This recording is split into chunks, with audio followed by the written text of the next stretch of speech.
Welcome back to another edition of NFA, the segment here at Whale, where we discuss different investing, quote unquote, aspects of the NFT space. As the name suggests, this is not financial advice. Again, I want to reiterate that this is not financial advice, and there's literally no substitute for doing your own research. For those of you new to the community, I am your host, Iluscavia, and I am a recovering TradFi professional. I have a background in capital markets where I spent more than 15 years. In today's edition of NFA, we have our very own Rude Moose. Given her extensive experience and early entrance into the space, I thought it would be useful for the community to learn from her and better understand her approach to assessing new NFT projects. Welcome, Rude. Thank you so much for inviting me to join today, Iluscavia. I am really excited to be on this side of the interview for once. It's a rare thing, and being able to share the experiences that I've had, over, I would say, the last 4 years of the crypto and NFT space, which is forever in crypto time. Well, I was about to say 4 years is that if that doesn't make you an OG, I don't know what does. And correct me if I'm wrong, it's almost 4 years to the day. Correct. Yes, Monday was actually my 4-year anniversary of buying my first crypto kitty. So that was a really interesting thing to reflect back on when I realized that was my purchase anniversary. Wow. 4 years, and just look at how the industry has evolved since then. But in any case, thanks for agreeing to give the community a kind of a glimpse behind the curtain of how you approach the space. And since you've been here for some time, you probably have a little bit of a sort of like a mental framework, mental models that you've kind of come to adopt over the years. But I guess just to get us all on the same footing, as it were, I think it'd be helpful to provide the community some context as to what brought you to the space. Absolutely. So I started playing PC games back when we got a computer, and I was like, I don't know, 12 when my parents first got our PC. And so I started with like StarCraft when it very first launched. So Blizzard Gaming, which Blizzard has also had some really interesting moves in the past week, being bought by Xbox. But I started with StarCraft, and that was, kind of cool because you could play the game, you could collect resources, but that was really it. And then I transitioned into World of Warcraft. And this is where, I spent, I'm not going to exaggerate here. It was, I think at last count, 380 days of game played time. That's over a whole year, over the course of a decade. Well, and let's be clear, that's 388 days. That does not include sleep time. That's literally counting from 24 Time hours of gaming. logged in the game, yes. So when you actually compare that to like life lived, that's actually probably more than a year, given that on average most people sleep somewhere between like 6 and 8 hours. Yes. Yeah, it was over the course of a decade playing WoW. That's how much time I had logged in the game. Wow, And so, impressive. that's a lot of time. And a lot of, time is money, obviously, in World of Warcraft. The goblins always say, they're like, time is money, friend. But, you're spending time grinding, collecting gold, collecting game assets. I spend a lot of time going out and trying to farm the rare drops and then sell those on the auction hall. Why? So I could get gold to buy other cool things in game. But eventually what World of Warcraft and Blizzard did was they created these game tokens. So your game gold could be used to purchase game time. So that way you weren't spending, real money in order to pay for the game because there's a monthly subscription. But that was the extent of it. You couldn't do anything else. So all of your transactions were restricted to the game. And when I discovered CryptoKitties, the first thing that drew me in, honestly, was the fact that the website said they were digital kitties that were DTF. And I was like, okay, these are my people. That's hilarious that that's on a site, first off. And like, second, you've got cat puns and like, take my money. I don't know how to give it to you because I don't know what crypto is, but like, I will figure this out. But the more I looked into it, the more I realized that like, here we have these assets and they're game assets. Like you're literally playing a game, breeding together cats to make new cats and then trade those with other people. Like this is a game. And I could then take my profits and transfer them I could cash out and use that, in the real world for paying my bills. I could also transfer it to other games. I could use the kitties. Actually, was part of a 4-person team that created a 3v3 style like Pokemon PvP game for CryptoKitties. We had developed that early on. It turned out it's really hard to develop games on Ethereum because of the constraints of the blockchain itself. But the point was you could take the assets for CryptoKitties and create a whole new game and use those assets in the game. And like that was absolute magic because this took my gaming experience to a whole new level. Like now you can actually create the types of environments that you want to play in. That's So, super cool. so forgive me. I'm stuck on the fact that you created or at least try to create a Pokemon style 3v3 PvP. Does that mean that you innovated Axes before Axes? Yeah, it was like the same timeline as Axes, like before Axes was up and running. Like this is something that we were building. And so that was like, I want to say maybe March of 2018. March, April. I don't know about anyone else listening, but that just blew my mind. I think that's it. Call it a day. My mind's blown. But in any case, Yeah, I keep was I going. was This is doing all the front end fascinating. work. We had Glenn who was doing the back end work, Jimmy who went on to do some small things like create Avastars. He was also doing like the business side of things. So like we had like people who are like huge movers in the space, and then we had Beck. She was doing the design work, and so I was doing the front end.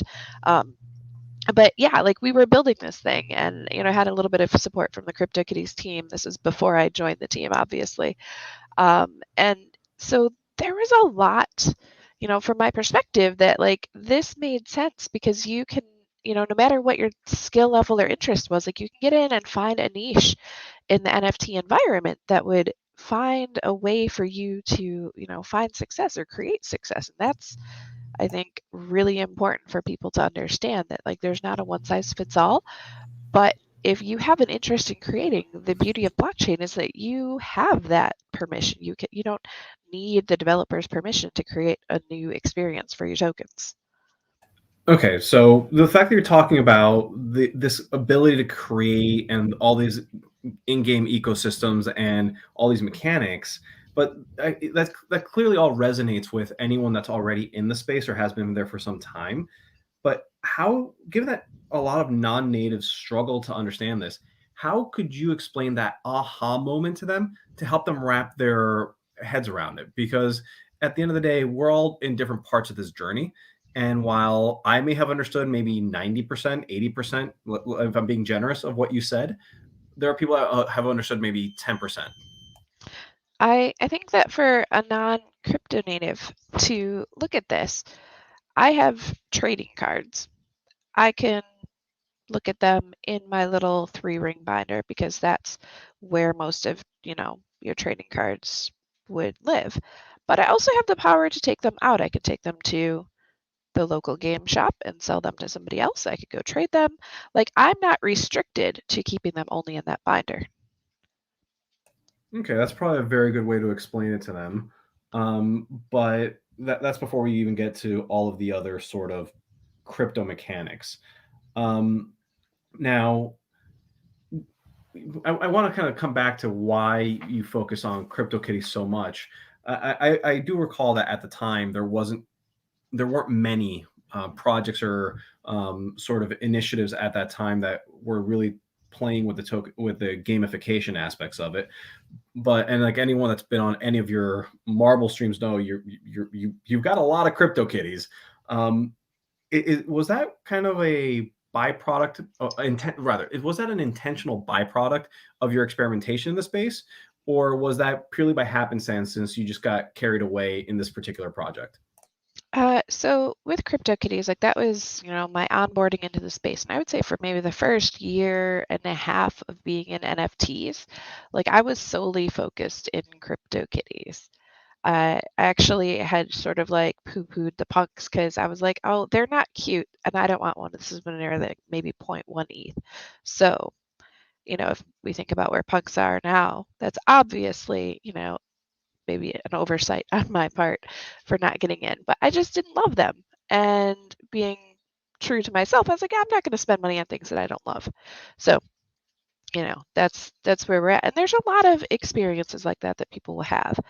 But with CryptoKitties, it was interesting because not only did I have, the understanding of the assets as they could be game mechanics, but also I was experimenting with the community and seeing, you know, how people themselves were connecting to these assets, what they were looking at, were they here only because it was speculative and they were trying to increase their profits? Were they here just because they liked how the assets looked? And some people were breeding and collecting kitties only for the aesthetics. And for me, like, I wanted to be a part of all of that and understand every different aspect that there was to this game. And it turns out like it's almost, endless the possibilities because it's so free form. You just have these cats. What you do with them is up to you. Well, And it's really you interesting. yeah, you just delved into a point that I was going to ask you about later, but I'll ask about it now. It seems that you really dove deep into understanding all the different facets of the project.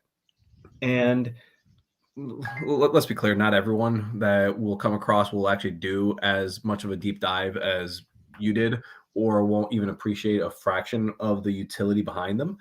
But how do you think about utility for NFTs when you start assessing them? Like, how do you go about understanding and wrapping your head around how they work? Because CryptoKitties, I get that you were there for such a long time. You kind of built up the knowledge base as you went.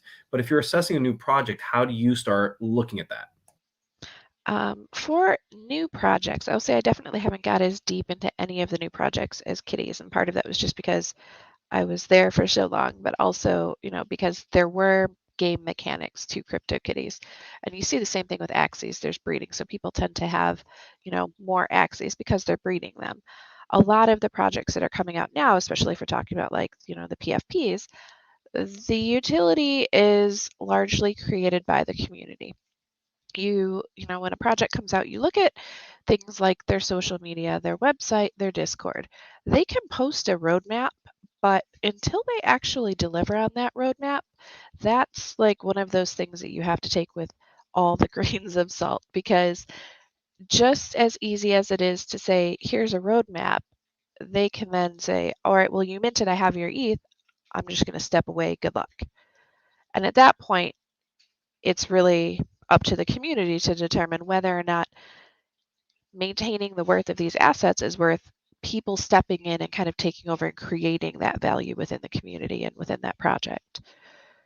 So, you know, evaluating utility, a lot of things, the utility, quite frankly, is the community or is the aesthetic value. If you're picking up pieces of artwork from artists, like this is the utility. It's pretty or it's interesting and you like it. And that's okay. That's something that I think people need to accept as a thing in the space, that not everything will have extra utility.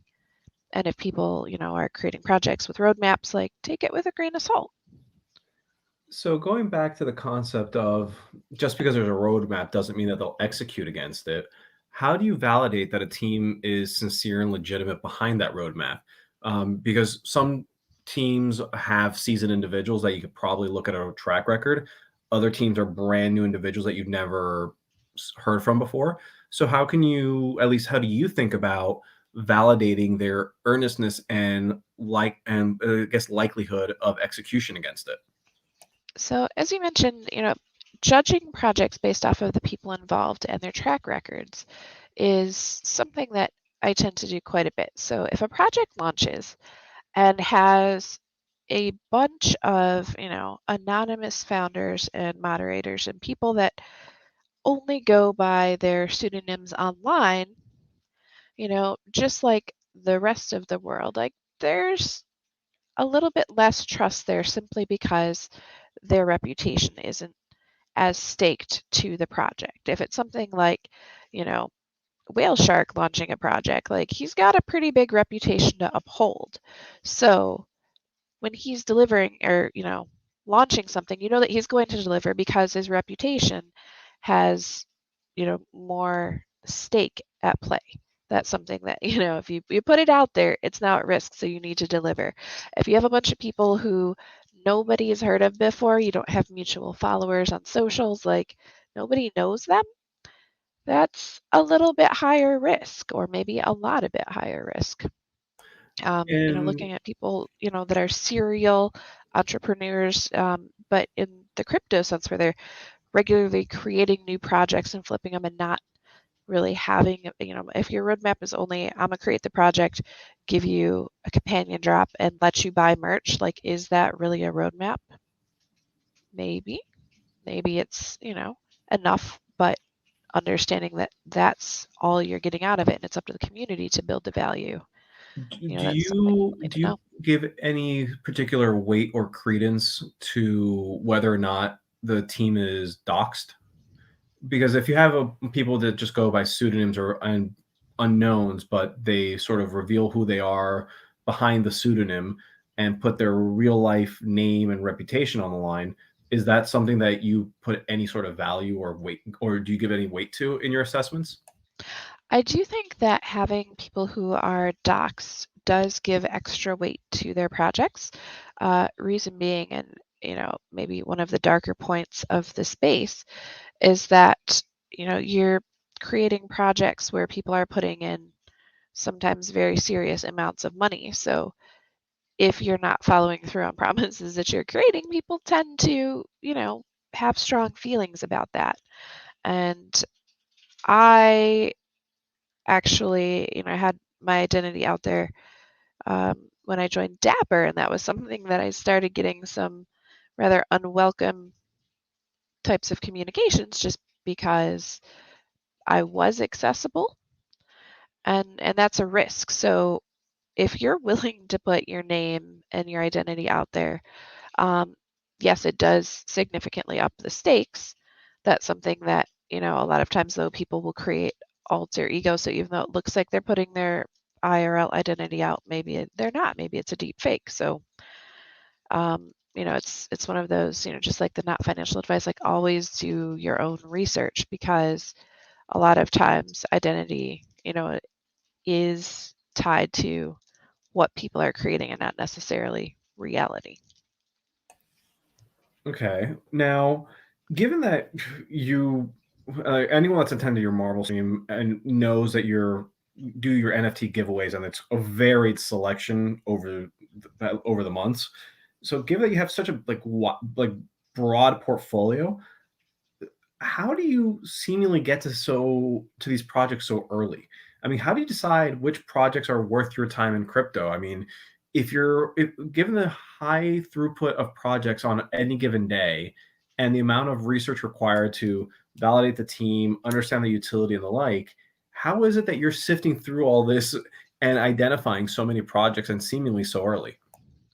So I will say one of the things that I've done over the years, and this started with, kind of World of Warcraft, was like curating my socials. So my Twitter, has a very specific group of people that I'm following, which is less than the people that follow me.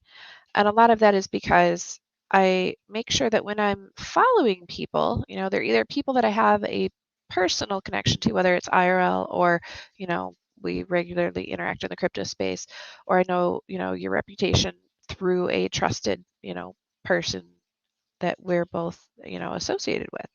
So I've done a lot of curating on Twitter to make sure that when I'm following people, they're people that are providing, some of either that early information or valuable insights, or, kind of the perspectives that I think are beneficial to the space.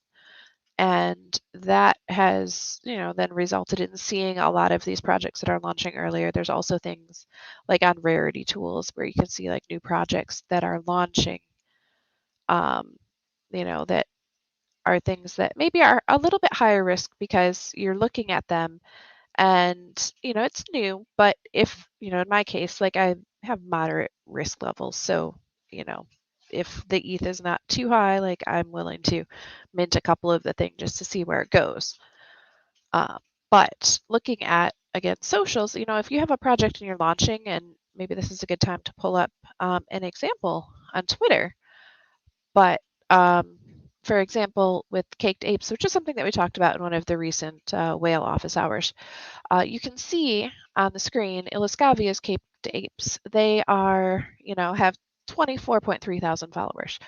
And in this view, Iliscavia can see that only 2 people he follows are following caked apes. So if And I were looking at I this, will admit that I have been very lax in curating my Twitter following. I've only really been giving it any thought since I started the NFA segment about 2 months ago. So that's a mea culpa that I haven't really been more active in curating a list. yeah, and I will say like that's something that it's not necessary, but it does help in the space because then you can go, well, all right, well, I see that Rude Moose and Albert Joss are following, so maybe this is not super scammy. In my case, when I look at it, I see that there are 84 people that I follow that are following Caked Apes.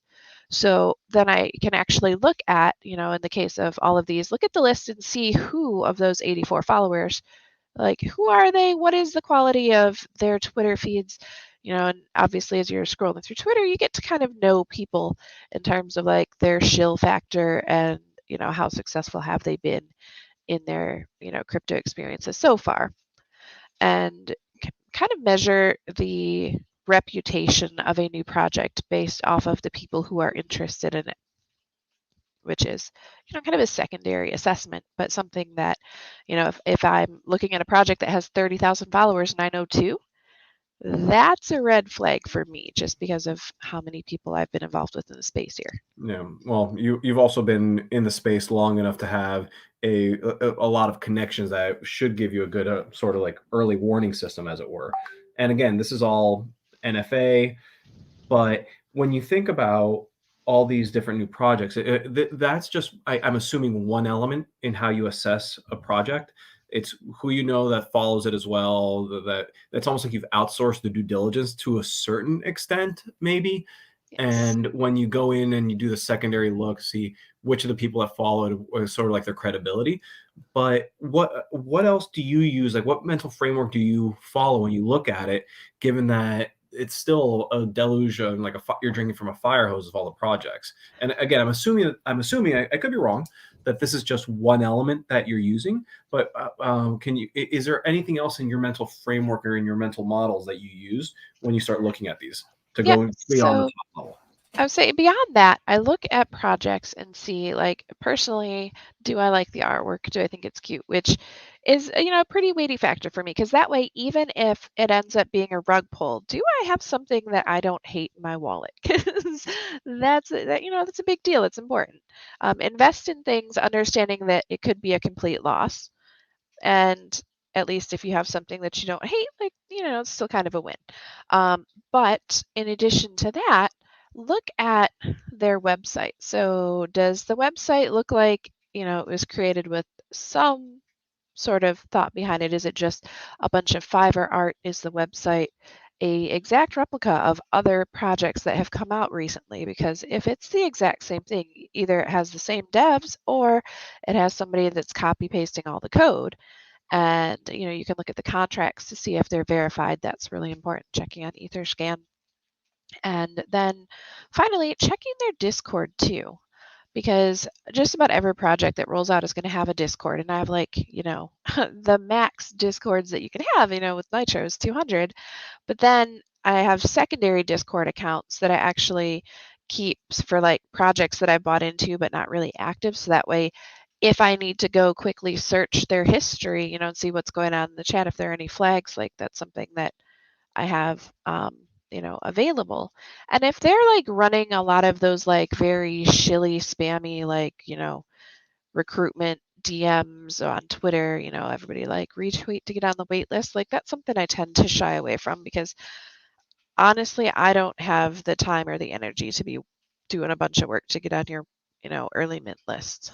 But if it comes out and it's cool, I might buy something later on the secondary. And whitelist hunting is indeed a thing. DC and I talked about it in one of our recent office hours as well. That there are a lot of people that just spend their time trying to go Discord to Discord, trying to get on a whitelist and try to make the quick flip.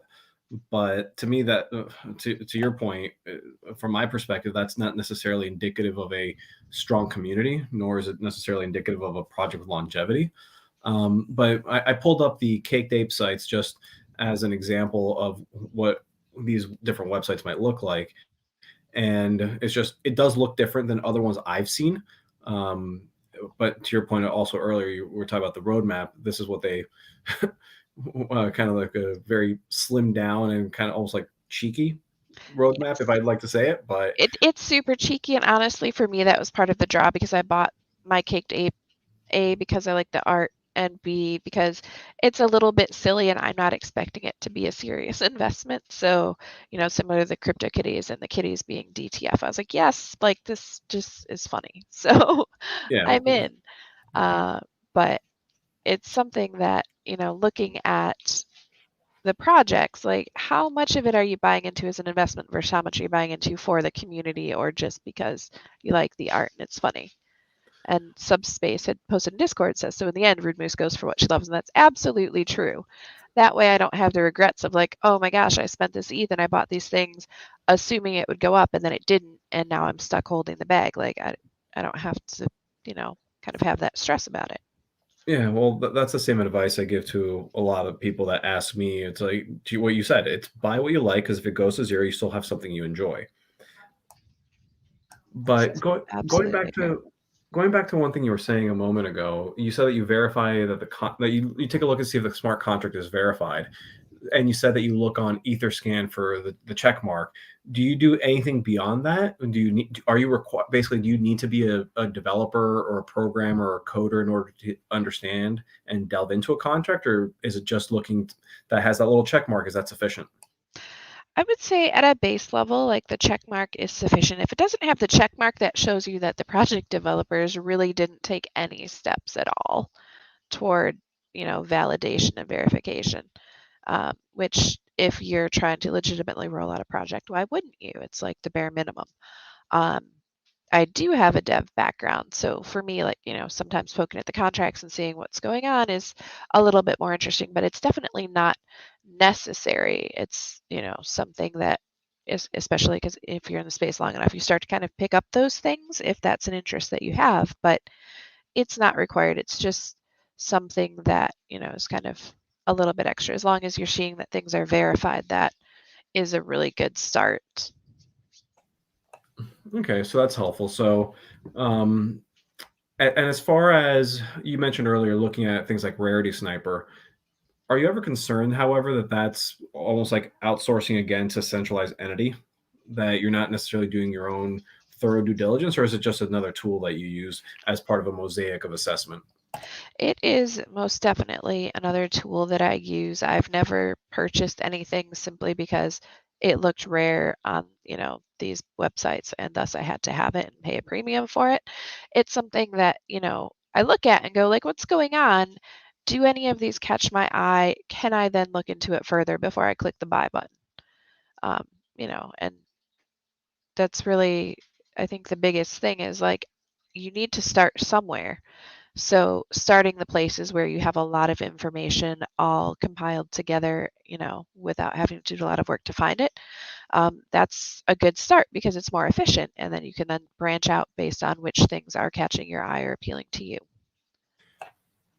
And do you sort of, well, given the fact that the NFT space is so broad and has such a wide variety of projects in it, do you find yourself gravitating to any sort of particular project type, maybe PFP slash avatars or one of ones, artwork, game assets? Do you have a sort of like specialty, or are you really more like an omnivorous consumer of NFTs? I feel like I am most definitely in that omnivorous consumer of NFTs. Like I have a bunch of PFPs, I have a bunch of avatars, I've got a bunch of game assets. I think my Gods Unchained cards are somewhere over 2K. And then we've got all the CryptoKitties, which I would categorize more as a game asset. But So I what you're saying also, is you don't do anything by halves. nah, I've got a bunch of things. Well, and I would say Gods Unchained was a really interesting one because it was when CryptoKitties was still very new and they had pack openings. And I really love Hearthstone and opening packs. So to be able to do that on chain, which then, you can see Dapper Labs roll it out with Top Shot and NFL I All was going to Day. ask if you had a hand in. Well, this is why my Top Shot collection has so many moments as well from before I joined the team because I like opening packs. Like, it's just the joy. And then I would sell all my duplicates because for me, like I wanted to collect one of each and wanted to make sure, other people could collect too. So I'm like, oh, I don't need all these duplicates. I'll just, sell them for the floor price. Which, in hindsight, it's obviously 2020 and they would have been a lot more had I held them, but that's not what I'm here for. So, Again, not no financial version of advice, financial but advice. everything is everything is a learning experience in this space, and I'm sure that there are mistakes that we all will make, and that we may have thought that we've learned from in the past, but we will continue to make in the future. Um, Last week I had a guest on talking about behavioral biases, and the sad reality is that no matter how much we say we've learned from our mistakes, we still have these behavioral tendencies that are still going to tempt us to make the wrong move. So it's a constant minefield. Do you have any sort of like checklist or rubric or something that you kind of keep handy when you go through this, or is this all just like something you've built up over time and you just have the habit as you go through? See, it's really just something that I've built up over time and kind of, as I've gone through those learnings and the experiences and kind of seeing, you know, understanding the markets, but also understanding what it is that I need to check or understanding what the community is checking. So people on Twitter that are sharing links and going like, hey, I saw the site and this is how I'm, checking to see the rarities. I'm like, well, let me bookmark that in my little crypto bookmarks because I might want to check it later and use that as a tool to see, what it is that I have or look into this project and how it's doing.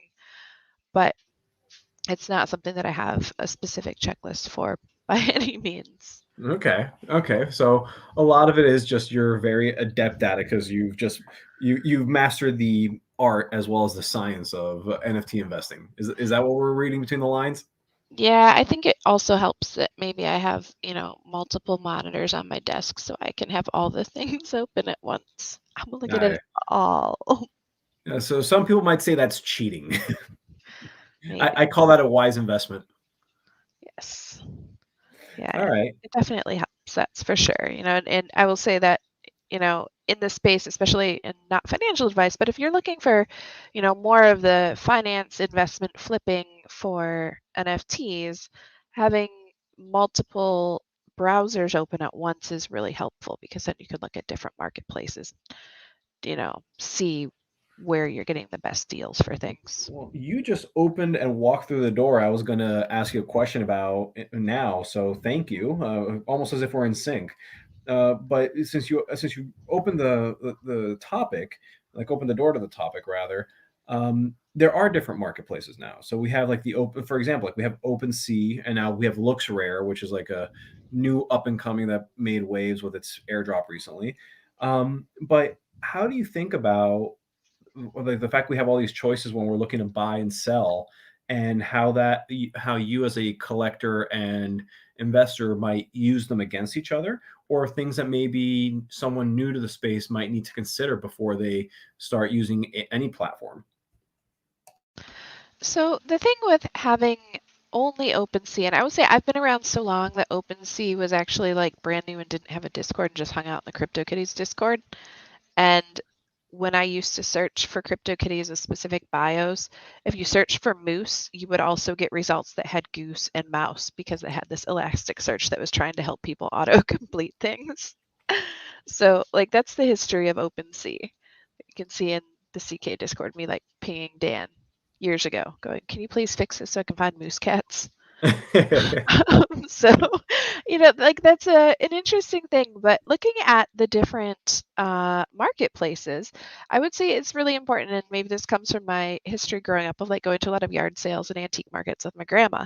But like I'm kind of a bargain shopper, and so looking at things, whether I'm buying or selling, I want to check to see what the floor is and kind of what the values are for different assets.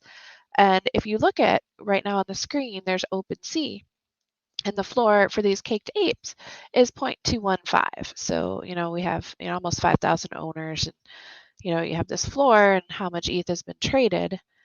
But then if you look at Looks Rare, you actually have a different floor price. So here it's 0.255.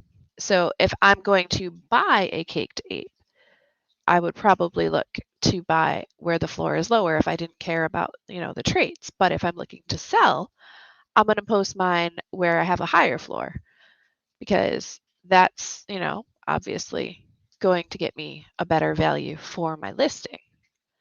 And this is something that I think now that we have more than just OpenSea, and even when Rarible came out, that's something that you could do as well. You could kind of look at the different marketplaces and see where things are selling, or if you get some sort of bonus for selling. Because on Rarible, when it first launched, there was the big hype and obviously the wash trading as well, where, if you're listing and buying and selling, then you would get Rary as a kickback. Now with Looks, if you buy or sell things that are in the verified accounts that have over 1,000 ETH transactions, then you get Looks as a kickback as well. So these are incentives for using the marketplaces, but also do have an impact on, your overall spend or revenue. So making sure that you're understanding the marketplaces and the fees and the floors, like those are, potentially pretty big differences. So if we think about that, it seems like there's, in essence, the user needs to hunt around to compare and needs to be aware of which marketplaces can actually support the assets that they have. Because in this particular case, we talked about OpenSea and LooksRare, but it's not always evident that all assets are on all marketplaces. Yeah. Yeah, and in the case of LooksRare too, like they have this cool feature where somebody can put out like a buy order very similar to the Steam marketplace. So they can say, for a caked ape, I'm willing to pay 0.23 ETH. Anybody who has one can then say, I accept this offer and sell their caked ape. So that's actually how I had sold my Meebit the other week, for a price that was higher than the floor that was on OpenSea. It's, this comparison shopping and offers. And there's no way to really automate it. It's just up to you to be able to kind of find it and do it yourself. Yeah. Yeah. And so, as DC posted, it's kind of like the arbitrage between the platforms as well. So you could buy things that have, on the lower floor, buy them, and then go sell them on the one with the higher floor. So depending on how much of a differentiation there is between those two, that's something that you might be able to find that gap. And does come with a very assumed risk because you're spending the ETH to buy the asset, assuming that it will sell for higher or sell at all. So very not financial advice there, but it does provide some opportunities for people. And also quasi speculative in that regard. Yes. Yes, and I would say that's And something that I don't spend time doing. But there's this interesting tweet from LooksRare the other day too that has this image that should load momentarily. trying to load. There we go. There we go. So it's really cool because it shows the outline, and I can post it in the chat as well for everybody. But it kind of shows the difference in this example because Bored Ape Yacht Club is a verified, already met that threshold on LooksRare. Not only is there a difference in, the fees that the marketplace takes, so the sale price is the same, the fees are different. And then also, what do you get? In the case of OpenSea, the buyer gets the NFT, the seller gets the ETH. But in Looks' case, you get the NFT and some Looks, or the sale price plus the Looks. So, having, the comparison here, like it's just one example, but there are things like that that if you have the time and the interest in kind of finding these comparisons between different platforms, that's something that, there's actually a lot of value that can be secured if you're willing to do the research and look into it.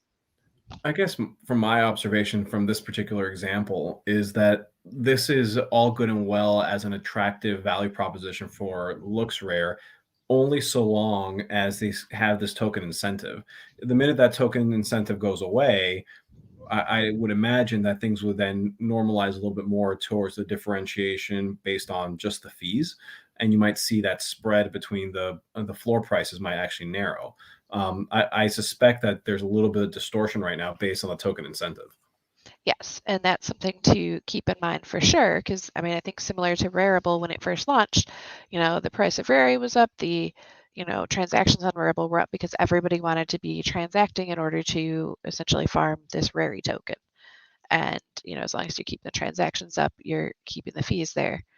And so that's a really interesting thing, and maybe important to understand wash trading as well and not get caught up in that too much, because you can see that a project is, say, trending on one of these marketplaces and they're really pumping, and it seems cool, so you buy in because it's going up, only to realize that it was a coordinated group of traders who were only kind of pumping their sales for these tokens and will eventually not buy yours back because you have now bought the bag.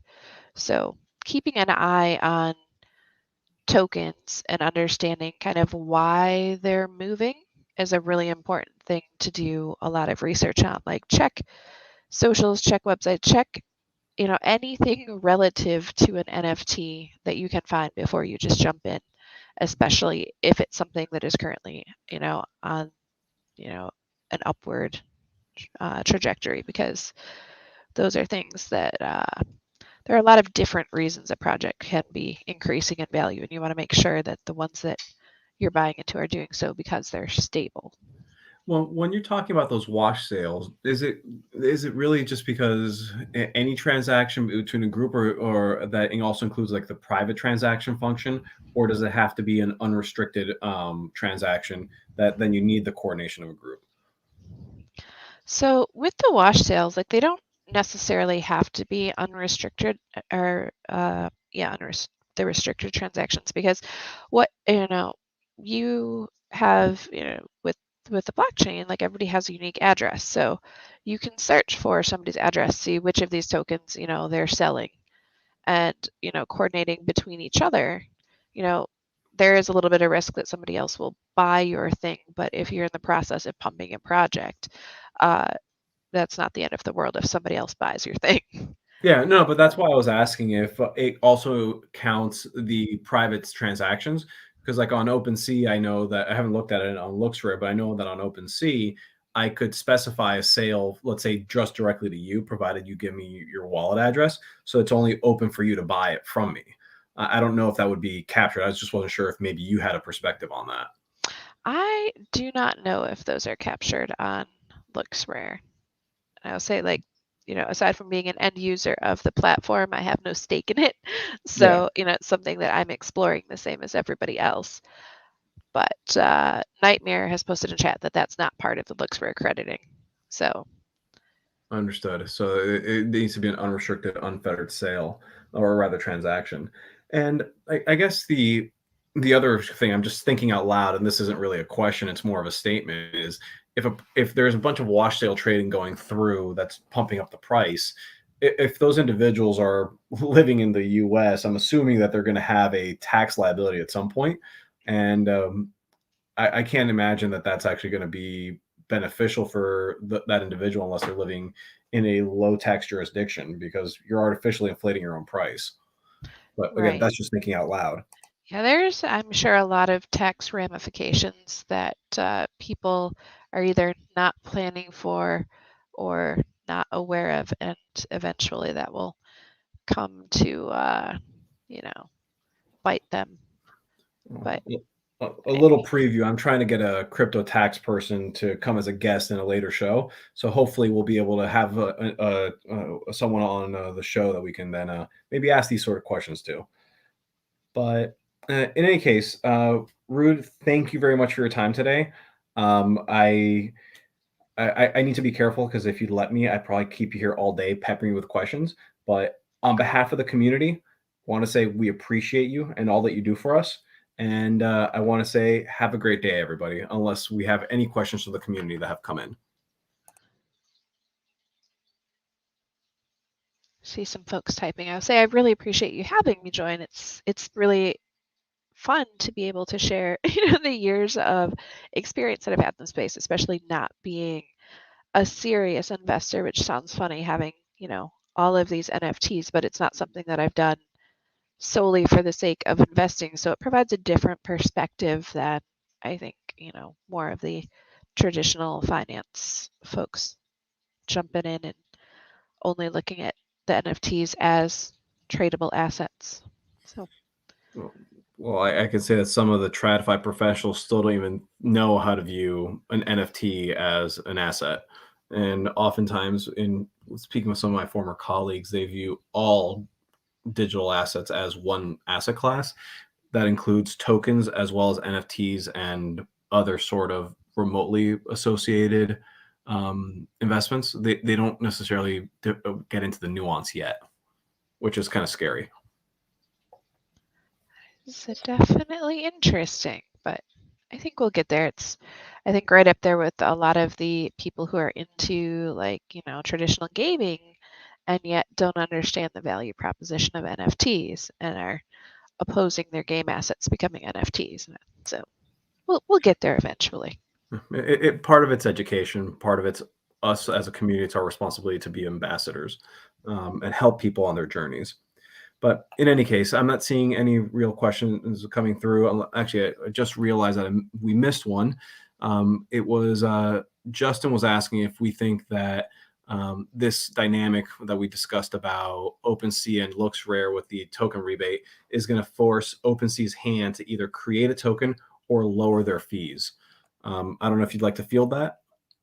So I saw um, on Twitter earlier today, and I haven't done the research to verify this, but I guess OpenSea had hired somebody new and also maybe hinted at a token, which I need to verify. So that's like super not verified, not financial advice, but something that I had been seeing kind of theorized a little bit on Twitter today, that maybe, seeing all of these different marketplaces popping up and having these token rewards, OpenSea really, is kind of in a position where they didn't have competitors before.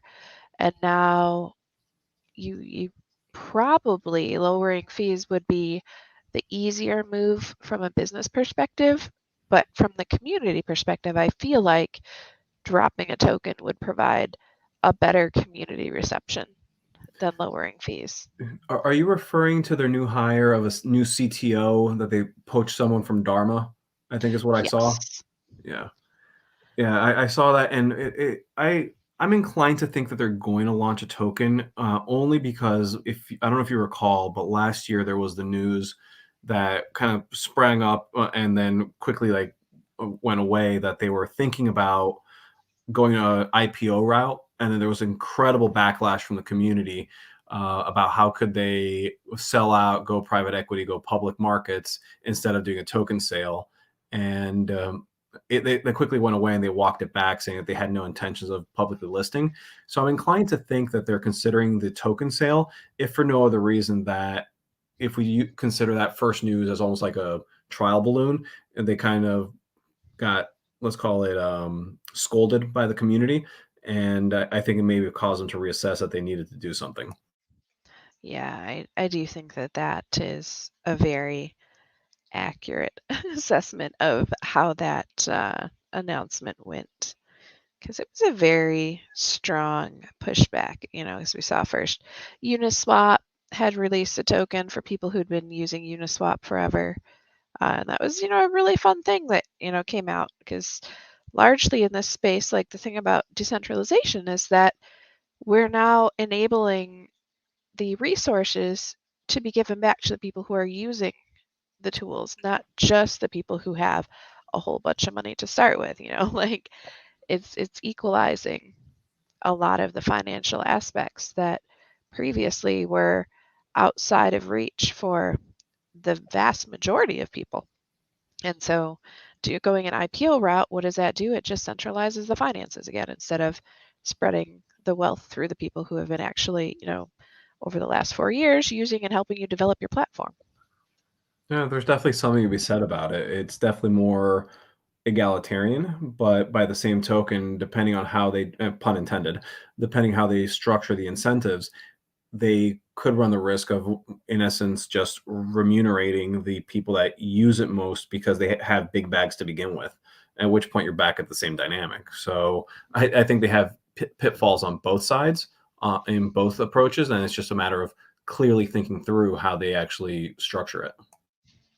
Yeah, it definitely is, as you mentioned, like the people who are using things the most do tend to be the people who had the bigger bags to begin with. But at least, with that airdrop distribution model versus the IPO, like you have more distributed access. And so the tokenomics are really important there to try to figure out, I guess, what your intent is and who it is you're trying to reward. Again, like I said, it comes back to the way that they structure it. But I'm not seeing any other questions from the community. So on that note, I will once again say thank you very much for joining us today, Rude. I learned a lot. I hope the community has learned a lot, and I hope you don't think poorly of me after today's session. No, this is fabulous. I love hanging out with you and the community and getting to nerd out about, the space over the years. Because as you mentioned, that like the adoption, like most people still aren't on board. We're still so early. So who else can we talk about these things and be excited about them with, and have the conversations where we can discuss the intricacies of the metaverse. No, exactly. I couldn't have said it better myself. So once again, thank you very much for joining us today. And this was another edition of NFA. Have a good one, everyone. Thanks, everyone.